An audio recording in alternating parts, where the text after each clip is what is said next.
Perfect. Excellent. Okay, so I'm going to talk about reinventing industrial design again. So industrial design that's what I do, and that's about making things in factories. And so I made this little video about industrial design, which I'm not going to show now, but Why industrial you design? can find it on YouTube. Industrial design. So, and also in my spare time, I started making colored cubes just for fun and it's fun to do it. But I already had my 15 seconds of fame because I was on John Wilson's show for 15 seconds. So here's the clip. That's it. 15 minutes, I'm all set. I can go on with the rest of my life now. So I designed a lot of things, good grips. I made this book about design pedagogy.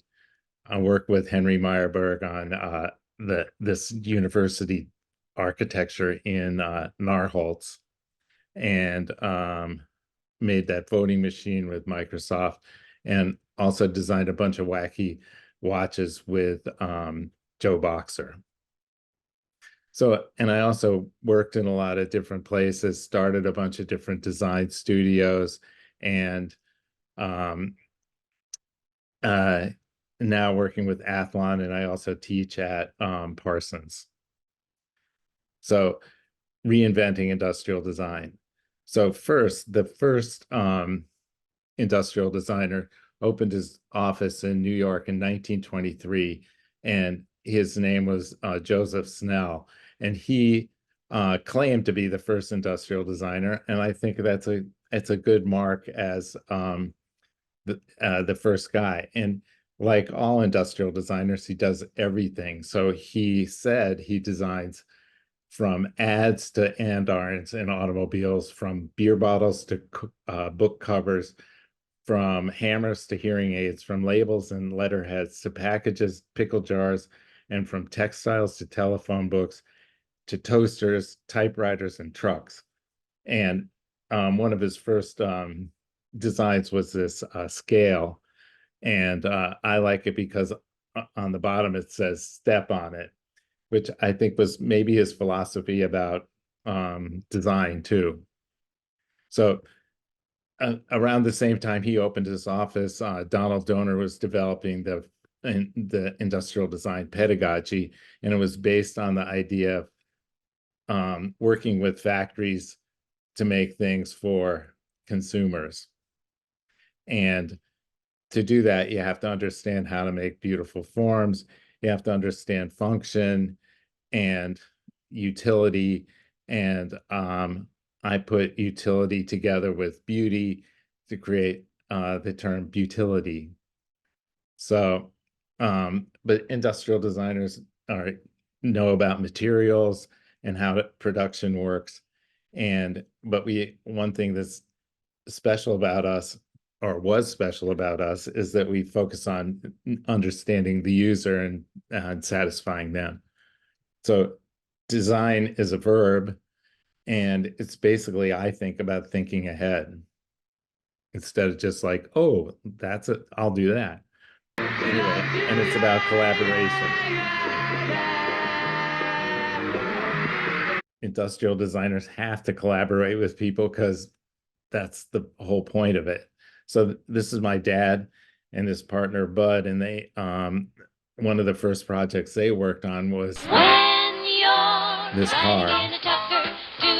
So when you're riding in a tucker, when you're riding in a tucker, the car tomorrow, today, the car tomorrow, today. So I was named after the car, and so that's another reason why I became a industrial designer. When you're named after a product, what else are you going to do? So skipping forward a little farther into the mid-century modern, where the industrial designers were really key people and were really building businesses, and Elliot Noyes was one of those guys, and he had a relationship with IBM, and he got the the CEO of IBM to agree that good design is good business. So then skipping on to the next decade, Lance Wyman designed the graphics for the Mexico City Olympics. And the next decade after that, I graduated from Pratt.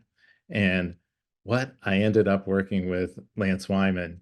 And so I worked with Wyman and Cannon, and we were designing the wayfinding system for the National Zoo in Washington. And so Lance, of course, loves symbols. So he made symbols for all the animals. And then we designed a wayfinding system that used those symbols and footprints and street furniture to display them. So it was a great experience and a great first project, you know. And we also designed things in Mexico. We designed, so this is for El Presidente Chapultepec, which is a hotel on Chapultepec Park. And of course, Chapultepec means grasshopper. So Lance designed type that looks like it was made by Mexicans and a grasshopper. And then being industrial designers, we said, let's make a full size one, or a giant one, I guess. And they cast it in cement, and it's still in Mexico City. So after that, I met David Stoll at a party and started working with him, and that was the beginning of smart design. And we designed a lot of housewares and stuff. And one of our main clients was Copco, and it was owned by Sam Farber, and he sold it and retired. And they moved to the south of France, where they were just going to sit around cooking all day long. But Betsy, his wife, who's also an architect, was getting arthritis, and so it was very uncomfortable for her to use to cook. So he said, why don't we redesign the potato peeler and make it into something that people with arthritis could use? And so at the same time, we were in, we had,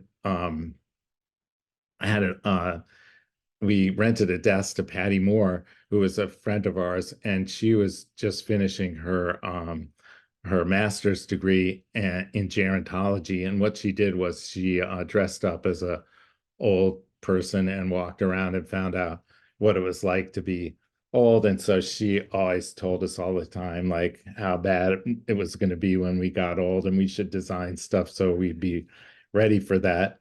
And so bingo, this project came along, and it was perfect. So we made a lot of different handles to try and figure out how to make them more comfortable for old people. Went through this whole evolution and landed on the famous Good Grips handle. And so we realized that it worked really well for old people, but then we found out, oh yeah, it works really good for young people too. And so it turned out that we had invented the idea of universal design. In other words, designing stuff for more people than the regular people that you're thinking of. So the you know, just it's another case of thinking ahead. So we designed the identity and helped make up the name and everything. And it's like a huge company now with tons of great products for everybody. So it made Sam and Betsy happy. And also Jesus really liked it too, put it on his website as one of his endorsed products. But on a sad note, I found out that the paring knife I designed was used in a murder. And so the moral of this story is, you know, there's always unintended consequences. So I left Smart Design after a while, and opened the New York office of Frog Design, and then moved from there to Razorfish and opened the industrial design department of Razorfish. And then after that, went and opened a New York office of Springtime, a bunch of cool designers from Holland. And David Rockwell gave us space in his office, and that led us to creating Studio Red, which was an innovation group focused on Coca-Cola. And it was a multidisciplinary group of architects, industrial designers, graphic designers, all working together and ignoring their silos and just being creative. And we got to design tons of things, from vehicles, packaging, store displays, vending machines, coffee makers, displays. Even we got to make up some bottles and do some branding. But Studio Red then morphed into doing digital work, because two of the guys that were part of the lab were Josh and James, who were great, a team of digital designers. And one of our projects was the JetBlue terminal. So we created this digital ring over the marketplace. And we also designed all kinds of experiences. And this one was one of the most beautiful, I think, which was the lobby of the Cosmopolitan Hotel in Las Vegas. And so all of those bubbles are created by computational graphics. So every bubble is different. And so when you're there, you really feel like they're, real. Then I worked with Think on the Empire State Building exhibit, which was really fun because it actually went from the ground floor all the way to the top of the building.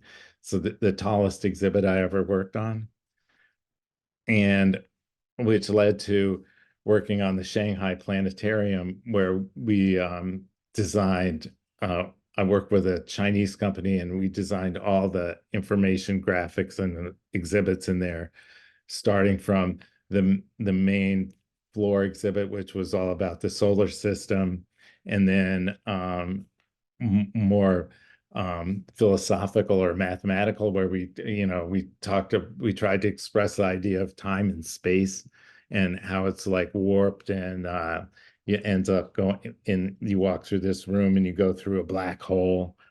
And it was a really great, fun experience. And it showed me how what was one thing that's really good about China, they believe in science.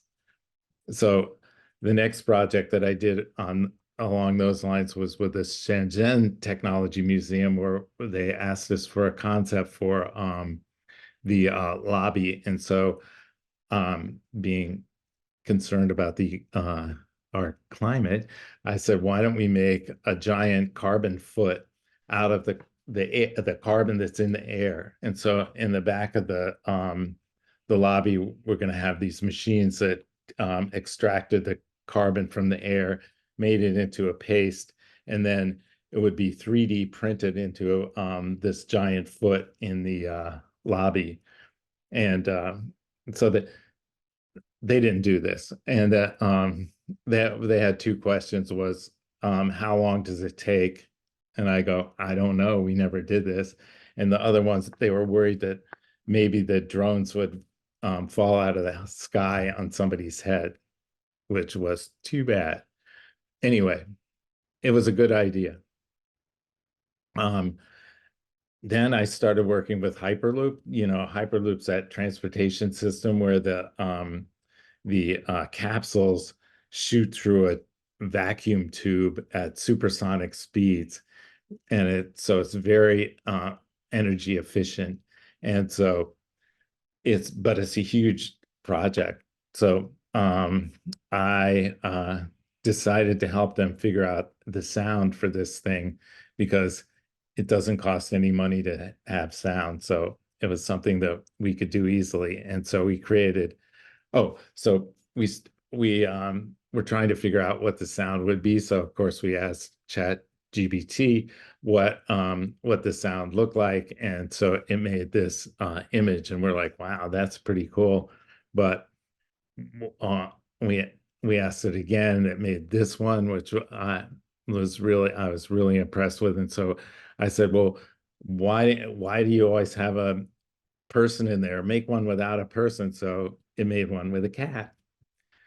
So that's how AI thinks. So anyway, that's the audio logo we made. I don't know if it plays twice. No.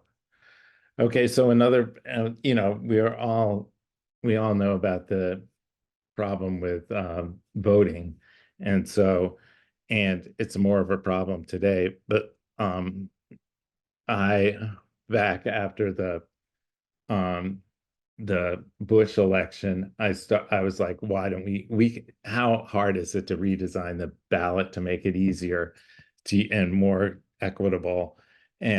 But then I found out that it is pretty hard, not because of the design or the graphics, it's because of the overlapping problem of the the voting districts, the actual machine that you use, and citizens, and like all of those overlap and make things more complicated until you get finally to the election.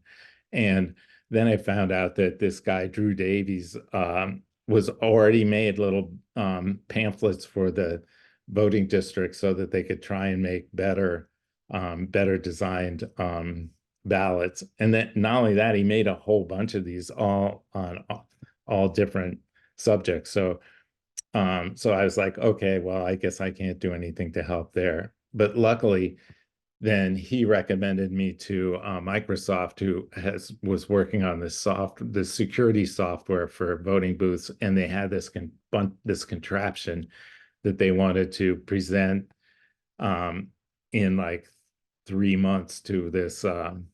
Maybe it was last 2 months, I think, to this conference. And so they said, "What can you do?" And so I quickly mocked up some concept of how it would work by Frankensteining all that material into the base like this. And so we made like a beautiful machine. And as a little nod to the Florida election, I made the vents on the side of the thing look like the hanging chads. But they presented it at the security forum in Aspen, and it was like a big success. So, but changing the election process is a long thing. So here's our team. Everybody was happy. Um, but now back to industrial design. So in 1971, Victor Papanek wrote this book called Design for the Real World, because he thought that we were making a lot of stuff that we didn't need to. And he and James Hennessy made the next version of the book was called Nomadic Furniture, and it was all about how to make things that you can make yourself. And I especially like the disposable car seat made out of cardboard. But he also said in the book, there are few professions more harmful than industrial design. And that's because when you design a piece of crap, it gets mass produced. So then you get a lot of crap. And so what industrial designers have to do is figure out how to undo that and how to recycle our mess and maybe upcycle it and make things into make our waste into what we need. And really now we have to really embed carbon, and which isn't so hard. They've been doing it for a long time. This is a bench made out of coal. And carbon is embedded by lots of living things. And so, and for instance, seaweed. And so I started working with these women who actually, when they were students at Parsons, they had developed this concept for drinking cups that you would eat when you were done drinking. So that, and they moved on to making, developing a plastic that's made out of seaweed. So it's 100% recycle. It's 100% natural. And so they asked me to design flatware, and so they're producing it now, and those are samples made out of regular plastic. We were just testing the mold, but these are ones made out of the seaweed-based plastic. It is seaweed. It's not plastic. I mean, well, anyway. So they are really great, and hopefully they'll be on the market soon because they dissolve as fast as a banana peel when you throw them away. So now I just started working with Athlon Studio to create an industrial design department. And I especially like it because their business model is happiness. And like I said, I'm starting an industrial design department, and we already got Adam Wrigley on board, so we're really moving quickly. But Athlon's idea is making complex things easy to use, that and we reinforce the client's thinking and doing with embedded expertise. And now we're combining digital and industrial design to create exceptional products. So Athalon started in Athens and then moved to London, thus the name Athlon. Then they moved to Toronto mostly, and but the company is really a remote company, and so we have people all over the place that we that are Athlon. We don't even know what we're called, but we have a Zoom culture. So we have we live in the virtual world.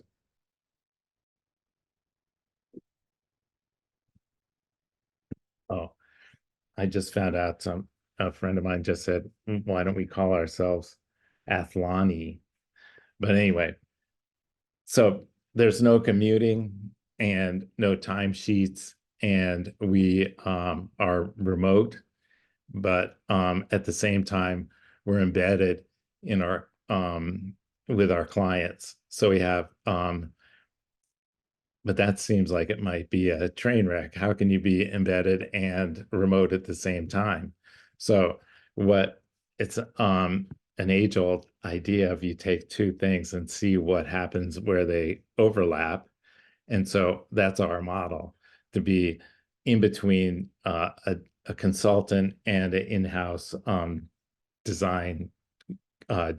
So what the overlapping part is that gives us advantages of both of those situations at once. So, and because of happiness, it unlocks the potential that of that relationship. So if we look at this foursquare here, and you find out if one side is meaningless to meaningful, and vertical from friction to frictionless. If you look in the top left corner, and that where it's meaningless and frictionless, it seems like it's not very happy.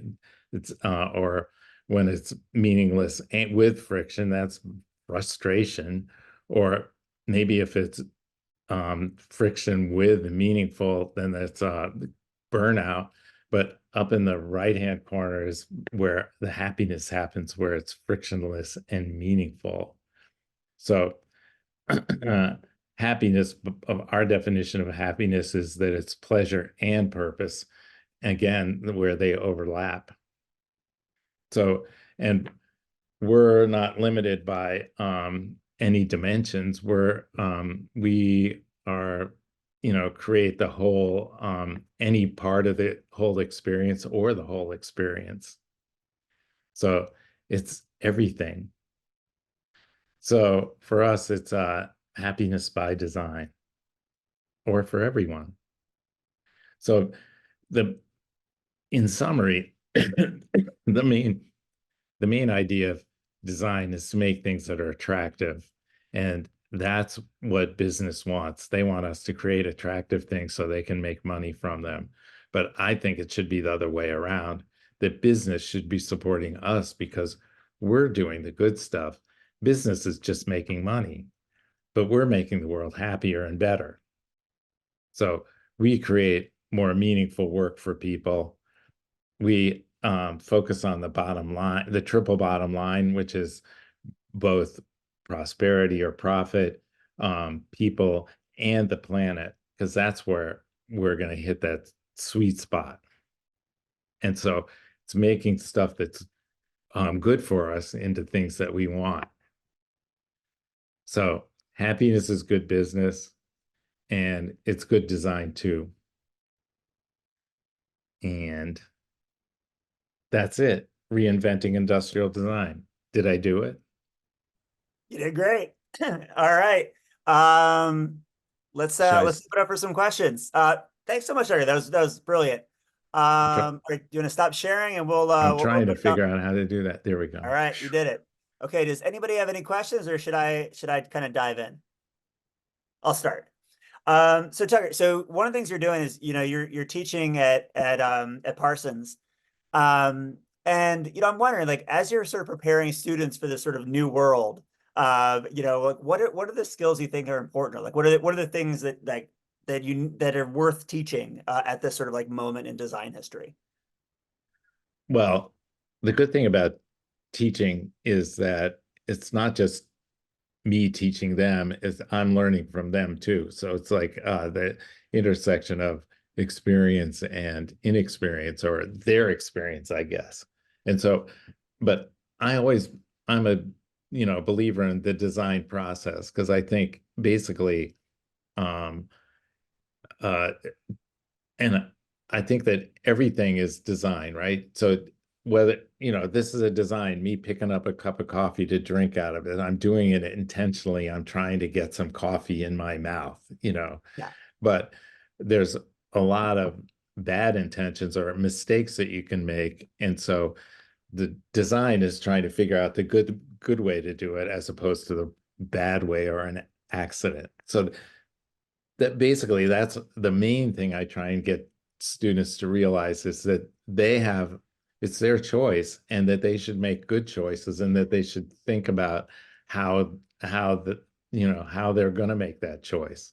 That's basically what I do. But I think that um what's interesting about teaching is those kids are coming from a completely different background than I do. And so it's um just because I'm older, I mean.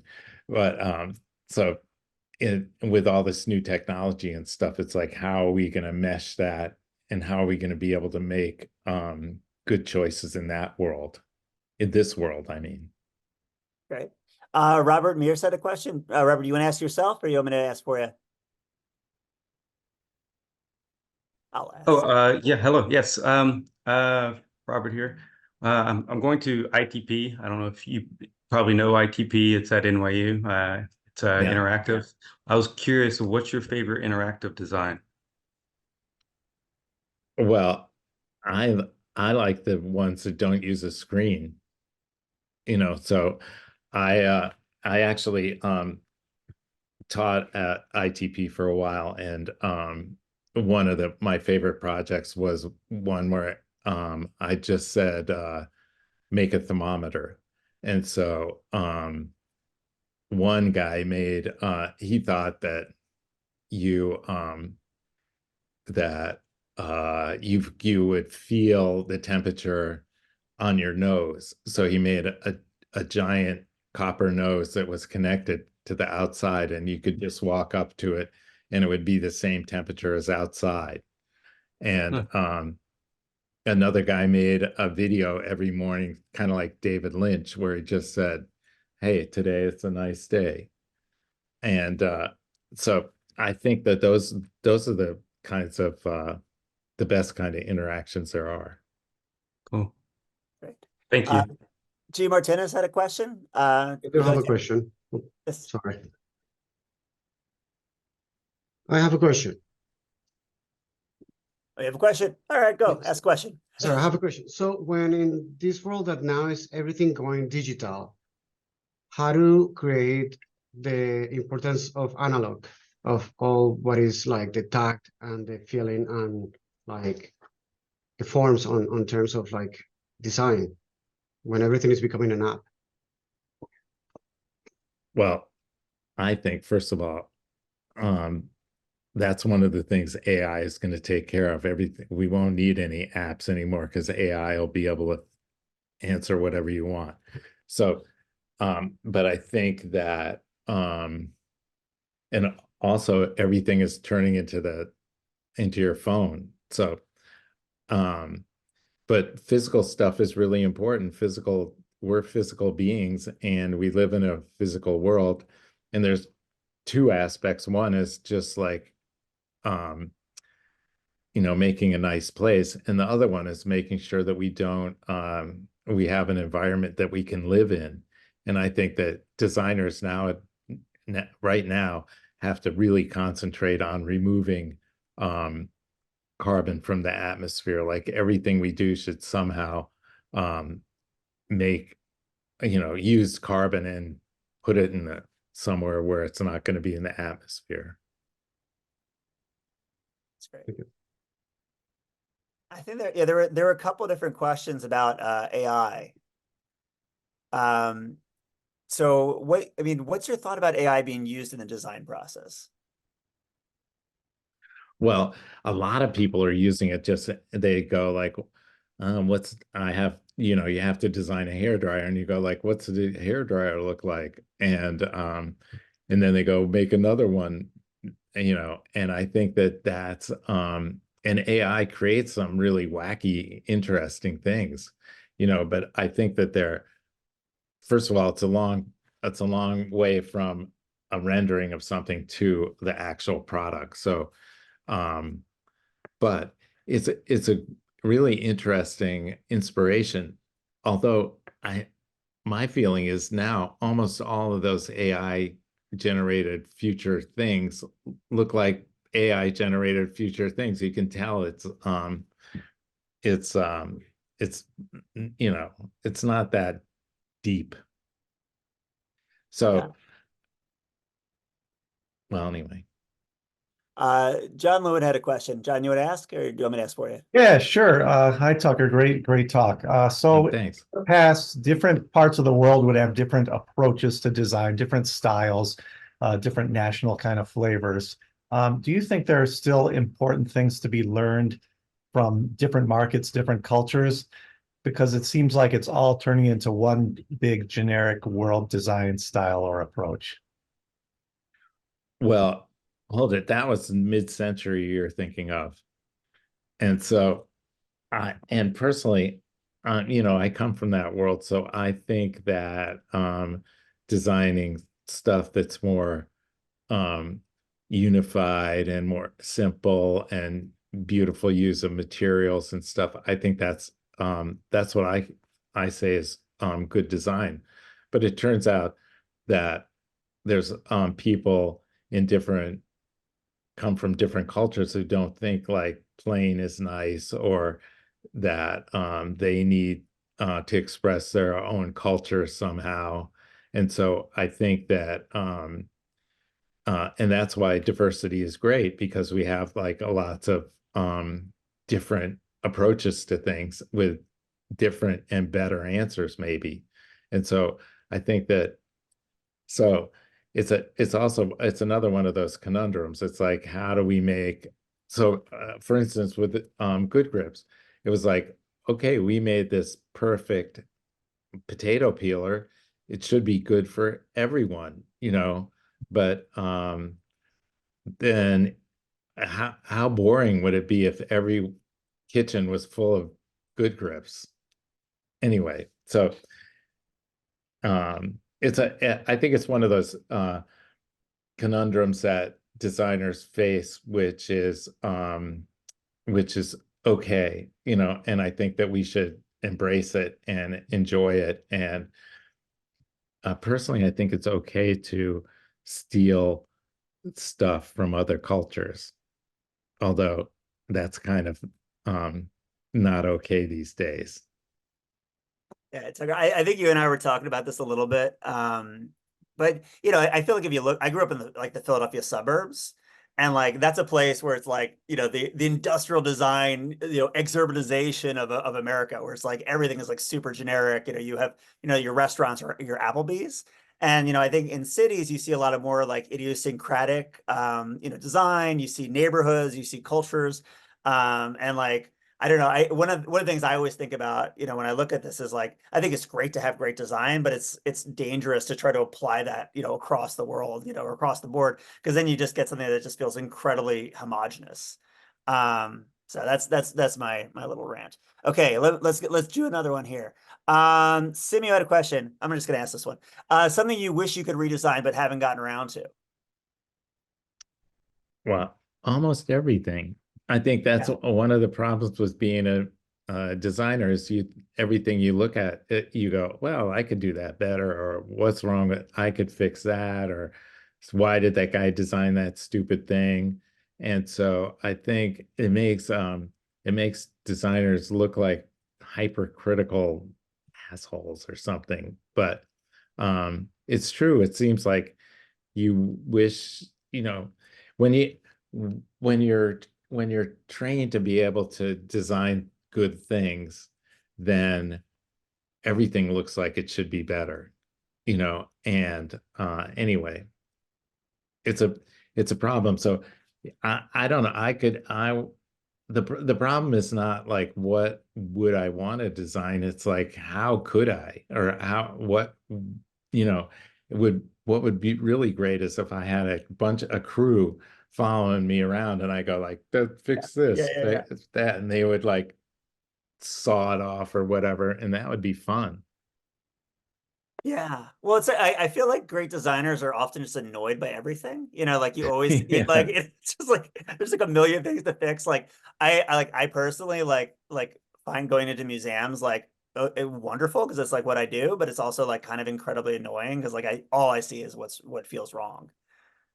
And then every once in a while you feel inspired, but you know. Okay, question. I have a question about working with multi-generational teams. I don't know what the question is, but what do you think about working with multi-generational teams? I think it's I can rephrase if you'd like. Oh, sure. Sure. Hey, Tucker, how are you, old bud? Hey. It's Austin. Hey, how are you? Austin Angel. Yeah, I'm good. Hey, I think more than almost any of my friends, you've been tremendously successful working across multiple generations, working with student teams, working with a mix of different generations. And I'm wondering, from your perspective, what are some of your secrets? What's the philosophy you go into that allows you to work in a way that allows them to contribute while still bringing your experience to bear? Well, I think that I always think that anybody can have a good idea, you know, and so and a lot of people who have those good ideas are shy about expressing them, or don't have the talent or the expertise on how to express it. So it's you have to try and get them to contribute. That's the main thing, and that getting them to contribute is both trying to cajole them and make them feel safe about expressing their idea, but at the same time they have to realize that sometimes their ideas are really bad, and you have to tell them that it's not a good idea, or that's not a good idea. And you have to be clear, and people have to understand that criticism is a positive thing. So so it's a combination of getting people to express their ideas and stuff, and realizing that they're part of a real process where things matter. Yeah, you know, we've actually done a couple talks on here about sort of like equitable design, and you know, I think, and also like, you know, a lot of the work that comes around like D&I, which is, you know, about creating space where people feel like they can be heard and they can speak. I think in order to have like multi-generational design, multidisciplinary design, international design, like there's also a whole art of like learning to work together so that everyone feels like safe and everyone like honestly feels like they're all kind of on the same team. Because like if things are like antagonistic, you know, or hierarchical, I found that it doesn't work. Yeah, well, and I think that one of the great things about industrial design is prototyping. And Yeah. so when you as when people are spouting off ideas, you know, they you discuss whether everything is in the abstract, but when you start making a physical thing, then people go like, oh yeah, that does work, or wow, Yeah. that could be better like this. So when you have a real thing on the table, I was talking to my friend Ree Norgard the other day, and she called those things sacrificial prototypes. And I was like, yeah, that's a great way of talking about it, because then you realize that that's not a finished prototype, and it's there to be sacrificed. Yeah. So Well, anyway, you know, we use that all, the idea of like prototyping, but also user testing, because it's like, okay, like, you know, you don't believe me, like try it. You know, yeah. like it's like we had 50 people try it, and like that's what they said. Like, you know, you don't have to believe me, you know, and I think some of that is, you know, like keeping the design away from the subjective, you know, or just like, or the ego is probably pretty healthy. Great Again, talk, Tucker. Thank you. yeah, another question. Martin Rayala had a question. Do you want to ask it? Or should I? About, let's say, the sphere on Meow Wolf. Yeah.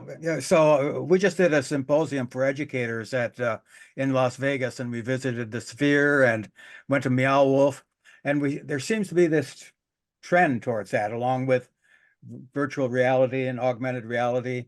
How do you think that'll integrate into the work that you do and others, designers? Well, first of all, everything we design is part of the ecosphere, you know, and I think that for a long time, people have just been thinking of everything as an individual thing, like, oh, I designed this chair, you know, but now it's becoming more obvious that everything is part of a bigger environment, like you know, an interior designer comes along and goes like, that chair fits into this room I'm designing, and all of a sudden it's like not just a chair by itself. But also, thanks to all this technology, we're understanding like how impactful that is on other parts of the environment. And I think that hopefully that was one of the good things we learned from COVID, was how there's a huge supply chain for everything, and we can't just expect to be able to live on our own because we have a generator in our backyard. You know, everything is more connected, and it has to balance with everything else, or it's going to collapse. I was going to give a little. So we've actually done talks with Meow Wolf, which actually we weren't able to record, and we're going to be doing one with MSG Sphere. But what's actually really interesting about those is like they sort of fall under the camp of experience design, but they're very, very different. Like one of the things that's really interesting about Meow Wolf is they actually work with a lot of local artists. So they really try to make those things like very localized and idiosyncratic. So like you know, even though there are like some like sort of staff Meow Wolf artists, like the ones in Denver works with a lot of Denver artists, the one in Houston works with a lot of Houston artists. So I think that's something that can really be taken away. And then, you know, I think, you know, MSG Sphere is just a giant platform. You know, it's just like it's like just an iMac, you know, it's like the ultra iMac. So, you know, it's, you know, it's just a blank slate that you just plug international content and advertising into. And, you know, it's interesting to think about like, okay, how do those different spaces function? Yeah, and I think that Meow Wolf was originally a bunch of like artists who were living in the mall, making making whatever they wanted, finding scraps to put together to make in this cool environment. That's a lot different than the Sphere, which Madison Square anyone who Garden. wants to put something on there is going to have a whole crowd of production to make it happen, Yeah. let alone that you have to think about it as like a 360-degree design. Totally. I mean, just the cost of like processing those files, is insane. It's insane. I would say look up Marco Brambilla if you don't know him. Who did a lot of the graphics of the MSG Sphere. I'm going to try to get him on a future spaces as well. I'll come to that. Yeah, Marco's lovely people. I love Marco. Robert Creighton had a question. Hey, Tucker, I'd like to hear, I'm not exactly sure how to phrase this, but I teach part-time as well, product design, and my professional careers in exhibit design, experience design, museums, et cetera. Anyway, my question just has to do more within industrial design as a whole. I've always seen it as being very, very practical, and it's considered, I think, more as a practical field versus the kind of theory that has driven architecture, has driven film. There's not a lot of theory behind ID. So I'm curious, in the classes you teach, the balance that you find between teaching kind of practical skills, because I really struggle with this, like injection molding plastic parts at scale versus what I would consider maybe at this point a little more theory, embedded carbon, net positive, LCAs, that kind of stuff. How do you find the balance between the now helping the student get a job and the future, we know we need to do things differently? What's been your experience teaching around those things? Well, first of all, I don't teach any of the injection molding stuff. I hope that they learn that somewhere else or before they get to me. But and then I'm not sure they really learn. I think that industrial design needs to have much more discussion about theory and things like that. Architects love talking about their stuff all the time and publishing books, and they all read them and stuff. But industrial designers, I don't know, they don't buy those books, so we need to create more of that, like that culture. And I think that was one of the things that the McCoys were doing at Cranbrook when they were like, this is a research to create things. It's not just like designing new products or trying to find a new style or something. And I think we need more of that. But like I said before, I think our number one priority is getting carbon out of the atmosphere. And we don't need a lot of theory about that. Yeah. I'm going to also make a very quick plug for a previous talk that we did with David Schwartz from Hush. He's a good friend of mine. And Hush had done like a lot of really beautiful, like large screens, and like particularly pre-COVID, that's what they were kind of known for. But they've moved more and more into like using different materials, thinking a lot about carbon footprint, thinking about honestly, like how do you design responsibly? And they've made a really interesting pivot, and they've actually been making really beautiful work. So I've just plug those guys as well. So we have about 3 minutes. All right, let's see. Robert, you want to ask, you have one last question? You want to take the last question here? Where's Okay. Robert? I'd like to hear a bit more about teaching. Oh, let's see. I just asked that question, sorry. Oh, you did ask that question. All right, I think we've done it then. So I guess, Tucker, any sort of parting words, any sort of thoughts you'd like to leave with the group here? Put you on the spot? No, well, I guess my goal is that we need more industrial design. We need smarter industrial design. And so I think that especially now, we have to think about things from a system angle. And I think that's what industrial designers do, because we naturally have to work with the factory, we have to work with the user, we have to work with the store, all of those things are part of what makes a successful product. Yeah, no, I love it. And I would say, you know, look, if you don't want to become an industrial designer, befriend an industrial designer. Because there's some great industrial designers out there. And I think, you know, like the best work is like cross-disciplinary, multidisciplinary, you know, and happy to facilitate anything. All right. Well, Tucker, thank you for joining us today. Thank you everybody else for coming. Hope to see you guys again next week. Thanks for coming to Future Spaces. See you, everybody. Thank you, Josh. Thank you, Tucker. Bye, Tucker. Bye.